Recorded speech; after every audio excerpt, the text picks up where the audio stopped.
Hello everyone, my name is Nachiketa. Welcome to the presentation titled Conductance Emulation Based Control for Series Stacked Energy Buffer. This is the presentation outline. Let us start with fundamentals of single phase circuit. This is the general block diagram of the single phase circuit. We all know that single phase power conversion requires buffering of second harmonic oscillatory power and hence require ripple energy storage. Series stacked energy buffer is one such high efficiency, high power density ripple energy storage, particularly suitable for single phase power conversion. So let us have a look at the system under study. We have a DC source represented by in its Thevenin equivalent. Then we have a bus capacitor which is used for high frequency filtering. Then we have our series stacked energy buffer circuit. We have capacitor C1 which is called as energy buffering capacitor. Then we have a full bridge converter. C2 is placed at the input of full bridge converter or serves as a DC link. Then we have a filter LB and C3. Okay, so VC3 is nothing but output of the full bridge converter.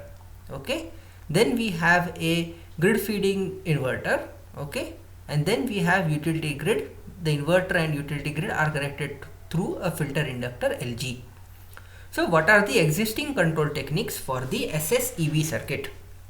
First one is to use DC link current based control. So here this particular technique requires sensing of this DC link current I inverter of T, which adds to inductance in the commutation loop of the inverter power devices, and hence this technique is difficult to implement. Second technique is capacitor voltage based control technique. Okay, so in this technique output of a high pass filter is given to a differentiation block. Okay, so this is very noise prone implementation. We identify the need or the motivation as SSEB circuit requires voltage based control technique which does not need a differentiator. Let us have a look at objectives of the SSEB controller, and then we will see how proposed controller is achieving these objectives. First objective is we would like to have second and higher order harmonics of the DC link current to be bypassed by the SSEB circuit so that limited amount of these currents enters into the DC source. Second one is average value of VC3, which is the average output of the SSEB circuit, should be 0 at steady state. Then we would also like to have SSEB circuit absorb real power from external circuit. Why? Because you see there is no external source which is connected to this DC link of the full bridge converter here. Okay, and the average value of this capacitor voltage will drop as the SSEB circuit operates due to conduction and switching losses of these power semiconductor devices. Okay, hence SSEB circuit must regulate VC2.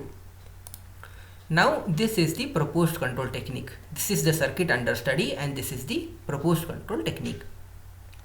Now we have this, we are generating this current reference IB star. What is IB? IB is the current flowing through this inductor LB. Once we generate IB star, we can use hysteresis current control to generate PWM signal for these four switches. Okay, then we have two parts in this IB star. One part is delta IB.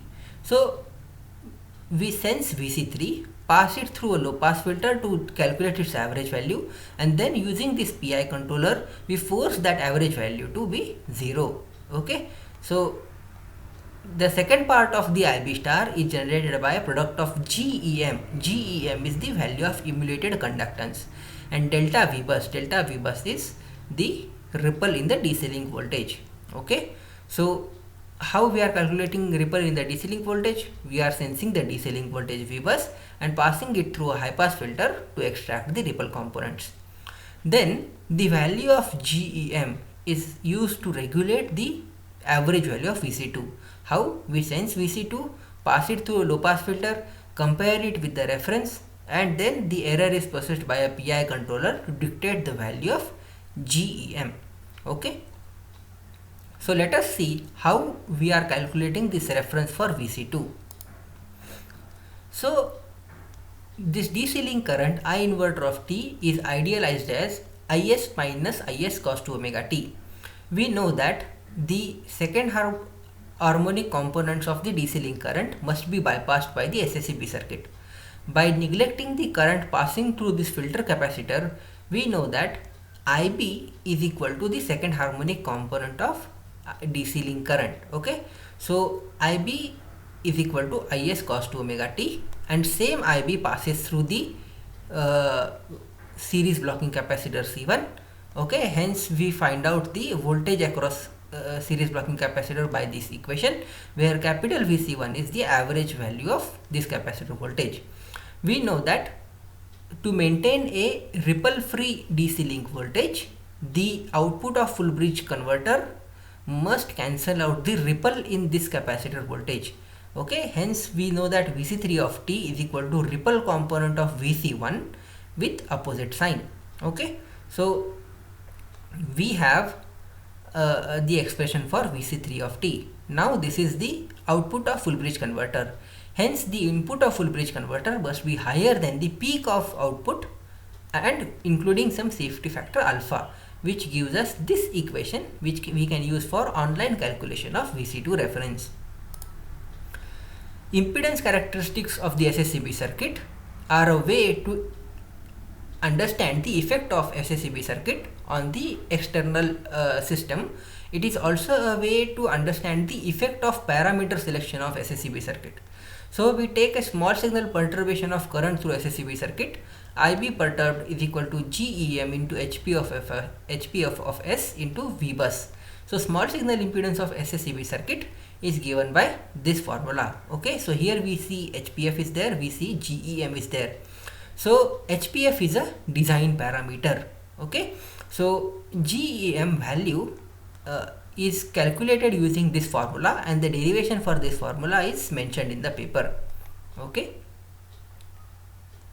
so let us plot the impedance characteristics of SSCB circuit for different value of cutoff frequency of HPF and GEM. So first value is cutoff is the GEM value, and second value is cutoff frequency of first order HPF. Okay, so we have three designs here. So in design 1 and design 2, we have same GEM but different cutoff frequency. We see that the impedance characteristics of SSCB circuit are moving horizontally. Okay, and then in design 2 and design 3, we have same cutoff frequency and different values of GEM.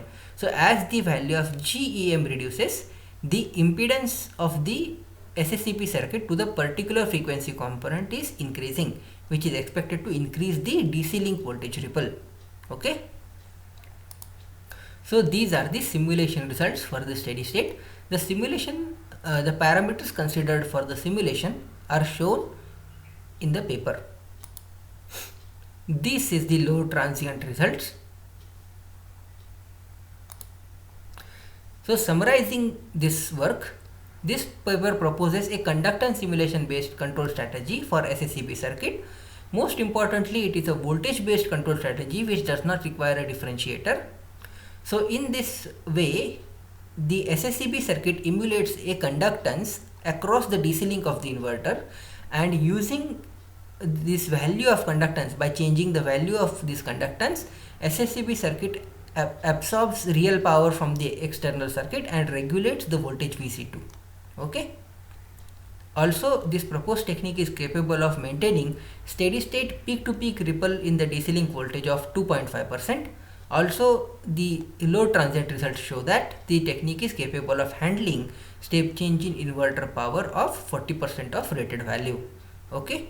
So for additional details, please refer to the paper. Thank you so much for your time.